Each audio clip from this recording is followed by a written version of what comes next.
Суркіс шукає заміну для Костюка в «Динамо Київ». Циганков хоче отримувати 4 мільйони євро на рік. Забарний став найгіршим гравцем ПСЖ у товариському матчі. УЄФА суворо покарав український клуб у лізі конференцій. Шановні глядачі, а перед початком підпишіться на канал та поставте, будь ласка, лайк цьому відео.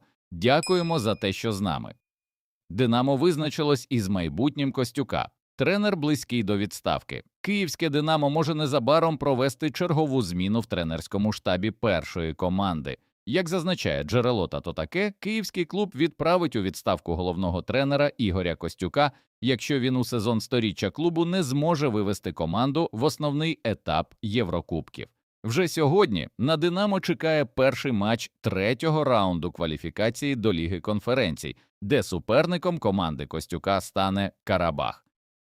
А тим часом Суркіс вже активно шукає заміну Костюку в «Динамо» і навіть провів перемовини з екс-тренером київського «Гранду». Журналіст Михайло Співаковський розповів, що Ігор Суркіс ще влітку провів перемовини з тренером Сергієм Ребровим. При цьому, за словами журналіста, Ребров відхилив пропозицію очолити «Динамо», адже мав пропозиції з Близького Сходу. Але зараз Ребров досі без роботи, а тому цілком ймовірно, що тренер може погодитися знову очолити «Динамо» та спробувати виграти чемпіонство, як це він вже колись двічі робив у Києві. Хоча зараз рівень гравців «Динамо» суттєво знизився, та й у самого Реброва в помічниках вже немає Рауля Ріанчо, а тому Сергію Станіславовичу треба буде самому придумувати тактику, адже з одним камон-плей нічого не вийде.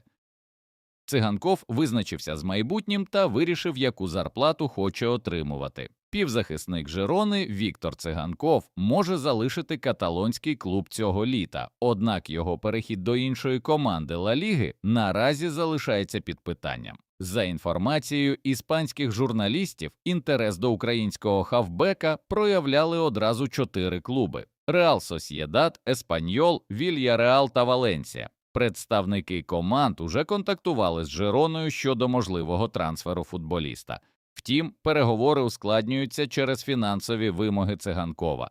Повідомляється, що українець хоче отримувати близько 4 мільйонів євро на рік, що змусило деякі клуби переглянути свої плани. А тому гравцю треба або попустити свої фінансові запити, або він залишиться грати в Сегунді. «Динамо» готове відмовитися від футболіста, в якого повірив Костюк. Правий захисник Максим Коробов може найближчим часом змінити клуб. За наявною інформацією джерела TransferFit, футболіст входить до числа кандидатів на перехід до футбольного клубу «Зоря» на правах оренди з київського «Динамо». Максим став гравцем першої команди «Динамо» у другій частині цього року. За цей час захисник провів в УПЛ 11 матчів без результативних дій. Але у цьому сезоні гравець втратив місце в основі клубу та зараз не є навіть другою опцією для тренера Костюка. Схоже, ставка на молодь не спрацювала в «Динамо». «Шахтар» відмовився від підписання українського захисника через його зарплатні вимоги. Журналіст і коментатор Віктор Вацко розповів про переговори «Шахтаря» з центральним захисником «Сток-Сіті» Максимом Таловєровим. За словами журналіста, «Шахтар» погодив трансфер зі «Сток-Сіті», але сторона футболіста запросили зарплату в «Шахтарі» у розмірі 1 мільйон і 400 тисяч євро. У «Шахтарі» були в шоці, коли почули такі цифри від Таловєрова, адже жоден футболіст гірників не отримує такі гроші. Саме тому «Шахтар» відмовився підписувати Максі. І насправді гірникам варто пошукати інші варіанти в Європі, в умовній Хорватії, Чехії чи Данії, де можна знайти гарні варіанти захисників, аніж витрачати такі гроші на Таловєрова, який нічим не краще за Бондаря і так само багато привозить у власні ворота. Ігор Костюк зробив важливу заяву перед матчем «Динамо Київ-Карабах». Цитуємо наставника. «Для мене важливо зробити висновки після матчу з ПАОК і побачити, як команда реагуватиме на помилки та виправлятиме їх. Ми будемо вдосконалюватися від матчу до матчу. Це наша робота. Сподіваюся, що ми швидше реагуватимемо на помилки та виправлятимемо їх». Карабах – непростий суперник. У минулому сезоні грав у Лізі чемпіонів. Водночас розраховуємо на свої сили. Аналізуємо, вдосконалюємося. Зробимо все від нас залежне, щоб пройти далі, заявив тренер «Динамо». Мудрик вперше після зняття дискваліфікації за допінг зіграв за Челсі. Український вінгер Челсі Михайло Мудрик вийшов на поле у товариському матчі проти Ювентуса. 25-річний українець на 82-й хвилині замінив нападника синіх Джексона за рахунку 0-1 на користь туринців.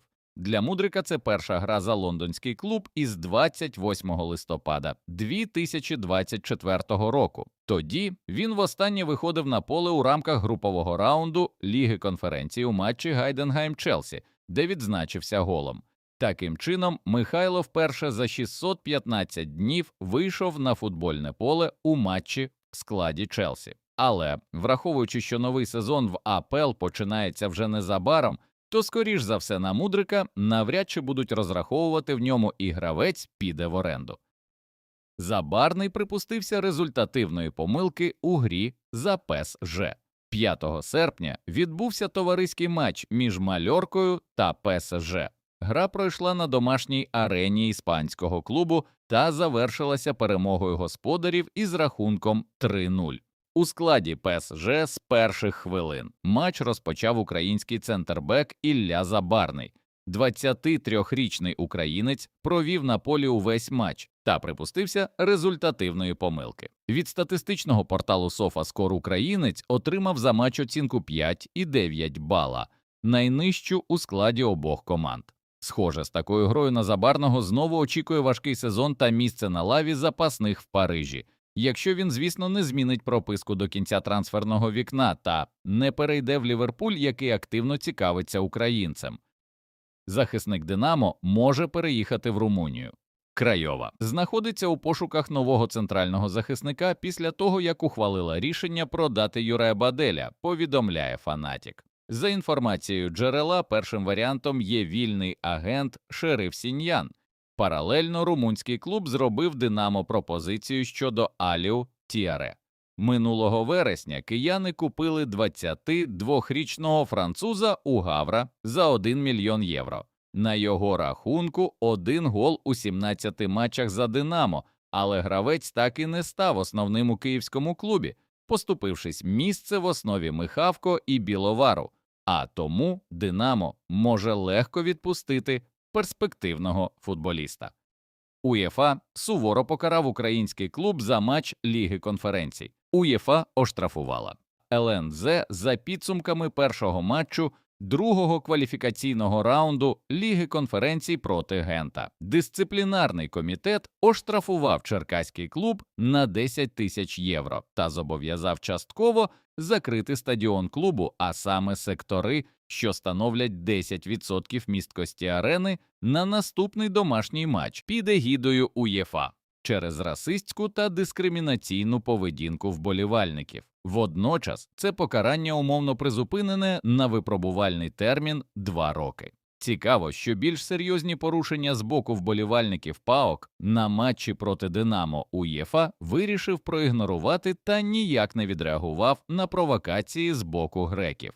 «Зоря» підсилилась досвідченим футболістам. «Зоря» оголосила про підписання центрального півзахисника Владлена Юрченка. Деталі переходу 32-річного хавбека у луганський клуб невідомі. Попередньою його командою був Харків. Юрченко вже виступав за луганський клуб з 2019 до 2021 року. Востаннє українець виходив на поле у червні минулого року. Він не зіграв жодного матчу минулого сезону. Шановні глядачі, поставте, будь ласка, лайк цьому відео та підпишіться на канал. Дякуємо за те, що з нами.